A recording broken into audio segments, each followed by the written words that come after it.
It's Ebro, Laura, and Rosenberg, and welcome back to the show. I mean, frequent visitor of the program, but she's been a little bit busy the last few years. I guess. Give it up for the New York State Attorney General, Tish James. Good morning. Hello, good morning. Good Thank morning. you for having me. Morning. great to Attorney see General, everybody. you are from Brooklyn, yes? Without a doubt. I just excuse me. I don't know smoke. I just want to make sure. So you're joining us on this very important election day, and you've been doing phenomenal work as the Attorney General the last several years. What brings you to the airwaves today? What is your message today? Today's election day, and it's really critically important that individuals get out and vote because they need to understand what is at stake. And as you know, what is at stake is our basic freedoms and our rights, which are foundational to our democracy. And individuals need to vote, obviously, for an individual who is decent, an individual with a tremendous amount of character, and an individual who wants to bring us all together. And we need to vote for normalcy. No more chaos, no more, dishonesty, no more confusion. It's really about normalcy, and that's what we need to bring back into our body politic. And so that's why I urge everyone to please, please, please vote today. Vote your conscience. Vote for reproductive rights, and vote for bringing us all together. And then after you vote for President of these United States, and you may have a congressional candidate on your ballot, I urge everyone to flip it over and to vote for Prop 1, which is about enshrining into our Constitution the right to reproductive health care, the right to an abortion. Can you break that one down? Because when I looked at one, when I early voted, I voted in Nassau County. And when I voted, I looked at it, I voted yes for one, but I was it was a little confusing at first. What is the origin of one, and what exactly is it doing for us? Why is it so important? The origin and the intent of the legislature was to enshrine into the New York State Constitution the right to reproductive care, and also to ensure equal rights for all individuals. What you will see is a lot of misinformation and disinformation in social media or on television as they focus on immigrants, as they continue to demonize immigrants. And this really has nothing to do with non-citizens voting, because that is illegal. So it's important that individuals understand that the person who is behind those ads is a billionaire who will not mention abortion because that individual is pro-life. It is a hidden agenda. This is all about enshrining reproductive rights into our Constitution, because we cannot assume, it's a dangerous gamble to assume that in fact that New York State will remain a blue state. And so from now until eternity, it's important that we enshrine those basic rights into our Constitution. Attorney General, now that you've been dealing with enforcing the law at the state level, and you dealing with corporations, and you're dealing with even one of the candidates, Donald Trump, at the presidential level, and they've tried to make the work that you were doing political, right, and not just about enforcing laws. What can we understand as voters when we see these kind of attacks on the justice system and people trying to spin it as something political and not just the job of an attorney general, which is to investigate abuses of laws or people trying to find loopholes so they can abuse laws? What should we understand as voters?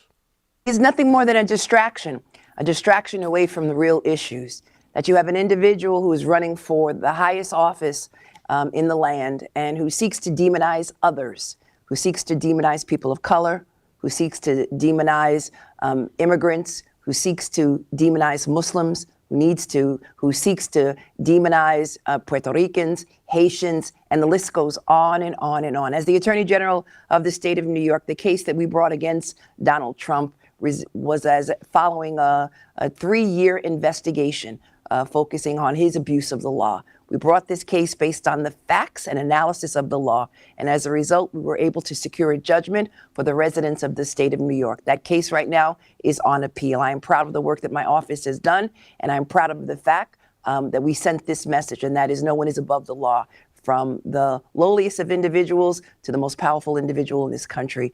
The law will be applied to everyone equally and fairly, and we did that to Donald Trump.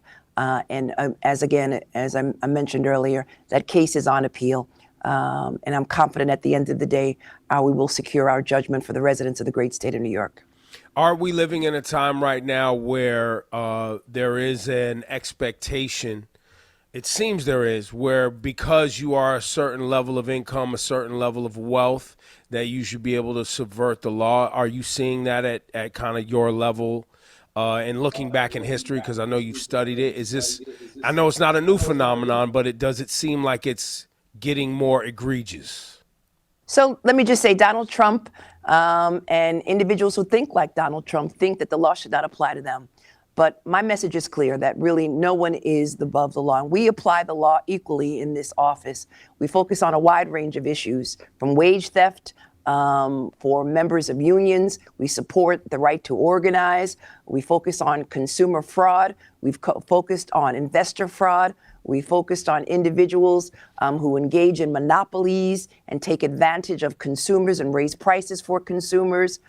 We have focused on deed theft, where individuals are being robbed of their brownstones in central Brooklyn and in Harlem and in upstate New York. Individuals who are equity rich and cash poor. We focus on a wide range of issues here, including reproductive health. Recently I was invited to Texas, and I spoke to several women who were denied abortions and for a number of reasons, because they had fetuses that unfortunately were not, had abnormalities, they had miscarriages, and they sought to get emergency care, and they were denied emergency care. And what happened at the end of the day is that they bled out in bathrooms. These are individuals who wanted children, and their husbands found them in bathrooms, bled out. And that should not happen in Texas. It should not happen in Georgia. It should not happen in New York. And most recently, as you know, several women have died in Texas because of these dangerous abortion bans. And a ban on abortion is only a ban on safe abortions. And that is why it's critically important that, again, we vote for Prop 1 and that we vote for Kamala Harris, who will support reproductive rights and will overturn that Dobbs decision, which overturned Roe versus Wade. We need to respect the rights of women, and we need to understand that it's our body, our choice, and a choice between a woman, her doctor, and a higher power. It must be truly baffling for you, A.G. James, that being as close as you are to all of the criminal things that Donald Trump has done, like, you know much more, you pay more attention, had to, than any of us do. Does it blow your mind that we are sitting here a day before the election, and by all accounts, it looks like it's a coin flip of whether or not this man could be president again? No, it doesn't blow my mind. One, because individuals have a long list of grievances, and Donald Trump plays on those grievances. A lot of economic insecurity. Donald Trump plays on those economic insecurities. Donald Trump also plays on racism and sexism. And Donald Trump obviously wants to hold himself as the victim. And the reality is Donald Trump is only concerned about himself and no one else. And what we need now in this country is to bring individuals together. We need to unify. We need to focus on issues that Americans care about. We need to make sure that we vote in congressional races and vote for Democrats up and down the ballot. We need to make sure that Hakeem Jeffries is the next speaker, and Senator Schumer is the Senate Majority Leader. We need to make sure there's a trifecta, that there's a blue wall, so that we will have a Congress which is functional again. This is the most dysfunctional Congress in history. They have not done anything to address the concerns of Americans and New Yorkers. Here in New York, it was Donald Trump who lifted the cap on state and local tax. It was Donald Trump who is the one who took away grants that we received to prevent crime in New York State. That was Donald Trump. And Donald Trump obviously is someone who will only be focused on his enemies, who identifies journalists and individuals who criticize him and individuals who dissent as enemies of the state. And that, to me, describes a dictator, someone who is a fascist, and someone obviously who does not believe in democracy and all that it represents, who doesn't understand government.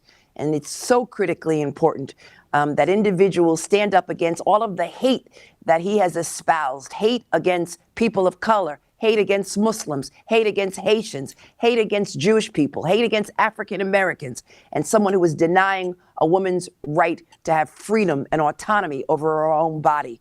Vote, because we do not need someone who espouses so much hate. What we need is someone who understands the plight of Americans and who wants to be in a position to do something about it. Kamala Harris is that person. Tish, while we've been focusing on presidents, right? I want to go back to the ballot. We talked about Prop 1, right? But what about 2 to 6? Because we've talked about it a lot on the show. We've even had Councilman Chio say on the show to discuss it.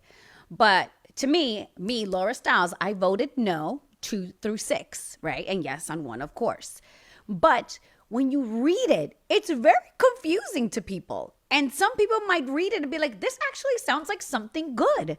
It's purposely done like that. You know what I mean? So people get confused. But I would love for you to elaborate and give us some more information on Proposition 2 through 6. First, let me give a shout out to Councilmember Chiose. He ran in the marathon yesterday, Yep. and he was hugging individuals on Lafayette Avenue. So I want to give him a shout out. He was out there out front, so I got to give him some props. 2 to 6. 2 to 6, has been described by the Speaker of the New York City Council as a power grab away from the New York City Council. And it's really critically important that the powers that individuals understand that the mayor and the city council are co-equal branches of government. And it's really critically important that individuals understand that 2 through 6 is nothing more than a power grab. And I urge everyone to vote no. 1, vote yes on Prop 1, and 2 to 6, vote no. Vote for a co-equal branch of government, respect for the New York City Council. Yeah, don't consolidate all that power under one individual, because whether it's this mayor or mayors in the future, you definitely want a checks and balance system between. He wants to basically consolidate the power in the hands of one sick individual. You don't have to believe me. All you got to do is go to Project 2025. It's really all about a power grab and consolidating power in the hands of an individual who doesn't understand democracy and/or how government works. Does your office, with the investigation going on with the current New York City Mayor Eric Adams, your office, this is a federal thing. This doesn't even come across your desk, or it does? No, it's a federal issue. The U.S. Department of Justice is investigating our mayor of the city of New York. My office has nothing to do with it. Attorney General Tish James joining the program today. I have to believe that you seeing someone who also used to be Attorney General ascend to being a presidential candidate and likely winner has to be inspiring for you. It's truly inspiring. It's inspiring, one, because she's a former Attorney General of the largest state in this nation, California. She went after banks during the foreclosure crisis.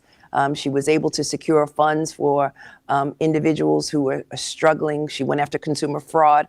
She did a wide range of investigations and secured a significant number of judgments for the residents of the great state of California. But I'm even more proud of her because she's a proud graduate of my alumni, Howard University School of Law. Ladies. Yes, and admissions are through the roof at Howard University. And that is where she is going to watch the results tomorrow. Wow, really? She's going to be at Howard University. Wow. Yeah, she's going to be at HU. So amazing. The real HU. Wow. The real HU. I love Hampton, but we know where the real HU is. I love that game. It don't stop. It just doesn't stop ever. It doesn't stop. But now, Attorney General, I'd love to hear you talk about one of her big policies, which is the price gouging, which you mentioned, in holding corporations accountable. Do you have any insight you could share with us on how that process would actually work, legally speaking? So we have a price gouging statute here in the state of New York. And whenever there is a disruption in the market, an emergency, the price gouging statute goes into effect. And in fact, we have brought cases against one of the largest egg manufacturers here in the state of New York during an emergency. We brought cases against cleaning companies who raised prices to exorbitant amounts. We brought cases against companies who have engaged in price gouging, again, as a result of disruption in the market, and have raised prices to an exorbitant amount. And it's based on complaints that we received from consumers here in the state of New York. And we were successful in getting AODs, assurances of discontinuances, which is basically an agreement that they're not going to engage in price gouging in the future. Now, and in fact, we were able to get the baby formula when they engaged in price gouging as it relates to for babies. And we took some of those products and gave them to shelters and to homeless shelters here in the state of New York. When a price gouging incident is identified and it's reported to your office, do people what's the steps for the regular person? Do they talk to a representative in their community that then comes to you? Like is it the Consumer Affairs Bureau? How does it work? It's a Consumer Affairs Bureau. We get complaints. We have a hotline. Individuals can call our hotline and report alleged prices of price gouging. And what we do is we send out investigators and they buy the products, and then we compare it to previous prices to see whether or not they have increased the price to such an extent that it is solely out of the reach of consumers. And then we do a determination whether or not it is in fact constitutes price gouging. And then we call in the consumers, and they give us their defense. And we make a determination as to whether or not we are going to file a complaint. And oftentimes, based upon our investigation, based upon an analysis of all of the complaints and conversations with consumers, we bring cases. The case against the egg manufacturer, where they raised the prices, they raised it tenfold. Baby formula, they raised it tenfold, and so we had to bring a case. And usually the manufacturers, they blame others, but at the end of the day, the prices have been raised significantly to a point where it is unexplainable, and as a result, they agree not to engage in price gouging in the future. And that'll probably be a likely similar process for the Department of Justice under Kamala. Correct, and that's why it's really critically important that we have a trifecta, because in order to pass her agenda, her vision for lowering prices for consumers, it's important that we have Hakeem Jeffries as the Speaker, as well as Senate Majority Leader Chuck Schumer. One last thing, Attorney General, before you leave, I always have this fear. Our country is so emotional, so divisive, so much going on all over the country. And when Barack Obama became president, I had a fear of, white supremacist, racist retaliation through the police department and other bureaus, just because we know there are individuals who love to place their own personal and moral standards through their, power positions sometimes. And I have a similar concern this go round if Kamala wins, and even if Kamala doesn't win with Donald Trump, where you have people who are using their power positions to lash out at different communities. Is this something that you guys have even talked about or pay attention to?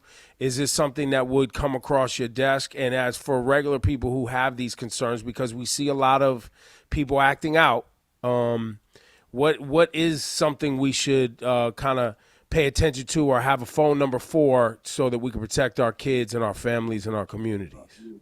So first, let me just say today, it's really critically important that individuals understand that we've reached out to law enforcement all throughout the state of New York to protect the right to vote. We will not tolerate voter suppression, voter intimidation.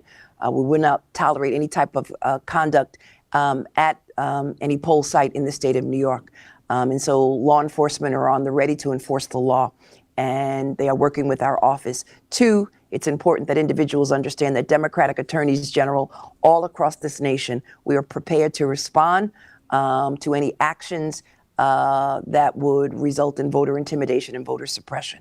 If anyone witnesses voter suppression or intimidation at poll sites, they can reach out to our office. We have a team of attorneys and non-attorneys who are ready and prepared to respond. It's also important that individuals understand that you do not have to have identification when you go in to vote. That individuals can go in and vote. The only time you will be asked for identification is if, in fact, if you move. I urge everyone. My election hotline is 1-866-390-2992. That's 866-390-2992 or electionhotline.ag.ny. That's electionhotline.ag.ny.gov. electionhotline.ag.ny.gov. They can reach out to our office. We are manning the phone, staffing the phones. People will respond immediately. We will notify law enforcement. We will ensure that we have safe and free elections in the state of New York.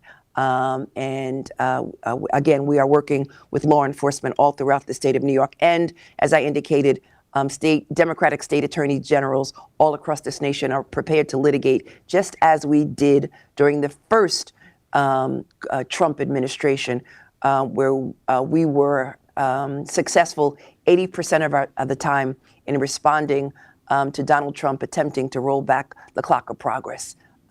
We are prepared, we are ready, along with law enforcement in the state of New York. But I urge anyone to reach out to our office if they witness any problems at the poll site. Thank you so much. Attorney General Tish James. Thanks, Tish. Always coming on the program. Thanks for your work and your due diligence, and please show love to your whole team up there. I got to say, with the stress of this current election, I have told many people, listen, I live in New York State, New Jersey, Connecticut area, so it may not turn out well the way I want it to tonight. That's a possibility, even though I think it will, and we'll have a president named Kamala Harris. And it'll be the first woman and, of course, the first black woman to be president of the United States. So I firmly believe that'll be the result. But just in case. And also, fear and faith can never share the same space. Right. Be faithful. There you go. But just in case, we got you too. So, boom. That's all I was trying to say. Right. That's a long way of saying we're happy we got you.